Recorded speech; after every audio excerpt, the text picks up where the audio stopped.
As I said to open the program, President Obama has landed in Havana. One small step for man, one giant leap for Marxism.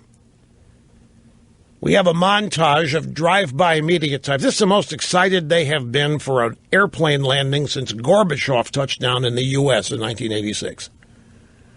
That's when they all had the first collective known Gorbasm. Well, they are just thrilled. Doesn't matter that Raul Castro did not show up at Jose Marti Airport to greet Obama. They don't care. Obama landed in Cuba. They're excited. Here is the montage of what the media sounded like. Big day for the U.S. and Cuba. See that airplane? It's Air Force One, and it's been on a journey that's taken 90 years. History has just been made. President Obama touching down, Air Force One landing here in Havana. The first U.S. president in nearly 90 years to step foot on Cuban soil. The first sitting American president to set foot on the island in 88 years. I never thought I would really live to see this day. This is a momentous thing that we're watching right now. Obama making history as the first American president to visit since Calvin Coolidge 88 years ago. To have the American president on Cuban soil. The implications are deep and yet unknown. That was Chris Cuomo. To have the American president on Cuban soil. The implications are deep and yet unknown. So today on CNN's New Day, Allison Camerata spoke with Chris Cuomo about what he was wearing as he's covering Obama's trip to Cuba. Camerata said, "Hey, Chris, we can't help but notice your culturally appropriate garb that you're wearing. Tell us the history of your shirt." Here's what Chris Cuomo said. My guayabera? This shirt belonged to my father. It was given to him by Fidel Castro. It marked conversations going on decades ago that were the same as those today. The concern was the freedom of the people. What is the point of this communist regime if it is not to truly make everyone equal, not at the lowest level, not by demoralizing everyone, but lifting everyone up? My father, generations of politicians have been fighting this, so I wear this shirt as a reminder of that. Did you hear that? I gotta rein it back. I gotta dial it back here. Did you just hear how communism was defined here? It's no wonder. What's happened? This is what this guy. Where did this guy pick it up? From his dad? From school? This is incredible. It marked conversations going on decades between Mario the Pious and Fidel Castro, and they were the same then as they are today. The concern was the freedom of the people. What is the point of this communist regime if it is not truly to make everyone equal? Not at the lowest level, not by demoralizing everybody, but lifting everyone up. Are you kidding? That's what communism is? Well, if they've been at it for, 40 or 50 years in Cuba, can anybody say success? Did you know that? Did you know that the purpose of communism was to make everybody rich? Did you know the purpose of communism was to elevate everybody? Everybody was to be equal. Everybody was to be the same. Not demoralized, not at the lowest level, but lifting everyone up. My father, generations of politicians have been fighting this, so I wear the shirt as a reminder. Well, no. Good. I got to take a break. I cannot. My friends, welcome back. Rush Limbaugh meeting and surpassing all audience expectations every day. It's sound bites like this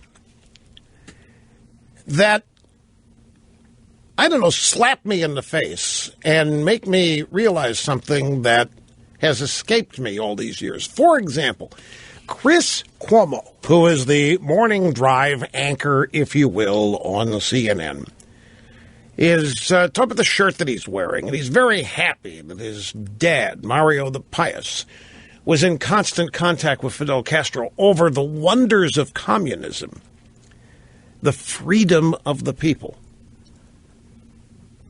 Communism imprisons people, but not to these people. No. See, I always thought that these people knew. This is where I was wrong. Back in the days, the 70s, 80s, I'm listening to these people speak glowingly of the Soviet Union, glowingly of the Soviet Union system, happily pronouncing Soviet expansionism, opposing Ronald Reagan, any effort to rein in communism. That was considered the problem as far as the left and the media was concerned. I thought they knew that communism imprisoned people. I thought they knew that communism denied upward economic mobility. I thought they held out hope for it if only the right people could be put in charge with a sufficient amount of money. I did not know until this day, I probably shouldn't admit this, I did not know until this day that every leftist pro-Soviet Democrat in this country actually believes that communism is about lifting people up, and actually believes that communism is about freedom, and that communism is about elevating people, not demoralizing them at the lowest level, but lifting everyone up.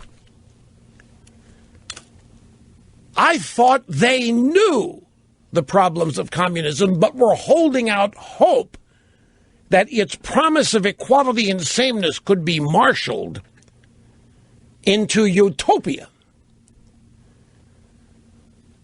I did not know until this day that they think the original purpose of communism is to elevate people, to give them freedom and upward economic mobility. I'm ashamed. I'm ashamed to admit this. I've been laboring under a misconception. I was giving these people the benefit of the doubt that they knew communism as currently constituted was horrible. But I thought they knew that.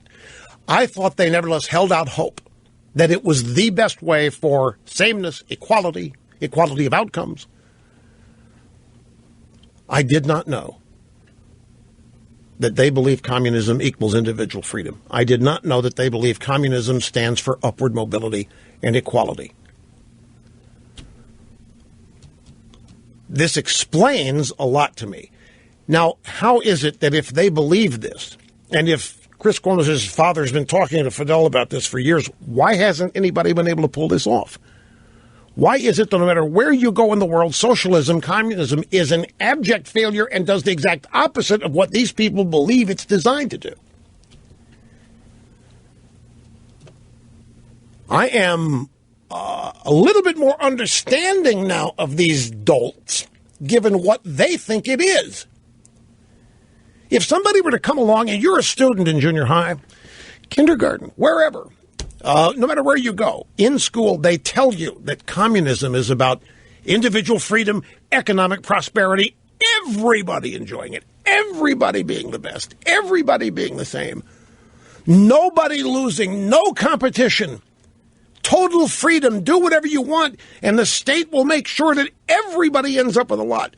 Well, what numbskull wouldn't find that attractive? If, on the other hand, you teach communism for what it really is, they have to build walls to keep people in, that if you disagree with the thinking of the state, you're going to end up in a dungeon like they have in Cuba. You're going to have people, political prisoners, who will be shot and starved. You'll have a lot of your country, the people who believe that communism was about freedom, they're going to be in jail. They're going to be on trial. Many of them are going to be shot. Many of them are going to be killed. Many of them are going to be executed. And by the way, communism cannot promise upward mobility because it's impossible in the system.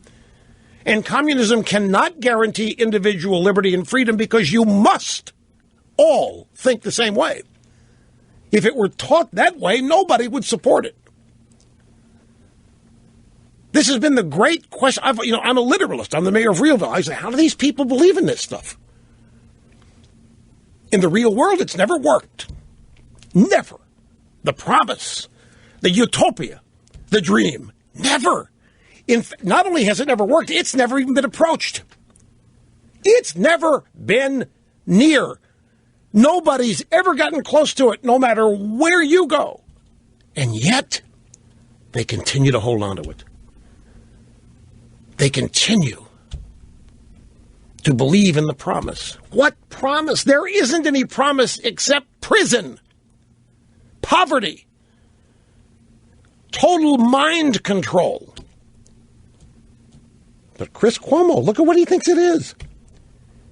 It's about freedom of the people, make everyone equal, lifting everybody up. Unbelievable. Why hasn't it happened then? You know, folks, just this week, an unfazed Associated Press reported that the Coast Guard said 9 Cuban migrants died. 18 were rescued off of Florida. 9 Cuban migrants died at sea. 18 others were rescued by a cruise ship after their 30-foot boat was found about 130 miles from the Florida coast. The Coast Guard said that the migrants were severely dehydrated when they were found Friday and said they had been at sea for 22 days. The bodies of those who didn't make it were placed overboard, said Coast Guard Petty Officer Mark Barney. Well, what were these 27 Cubans thinking, for crying out? Why in the world would you abandon such a paradise? In fact, why would any of the people who have left Cuba, why any of the people who were shot trying to get over the Berlin Wall, why any of the people trying to get out of Venezuela, why any people leaving these communist paradises, what were they thinking? They need to have an immediate meeting with Chris Cuomo so that Chris Cuomo can explain to them that communism is about freedom of the people. Not at the lowest level. No. Everybody will be equal by lifting everyone up. What were they thinking? Why in the world would these 27 people leave such a place?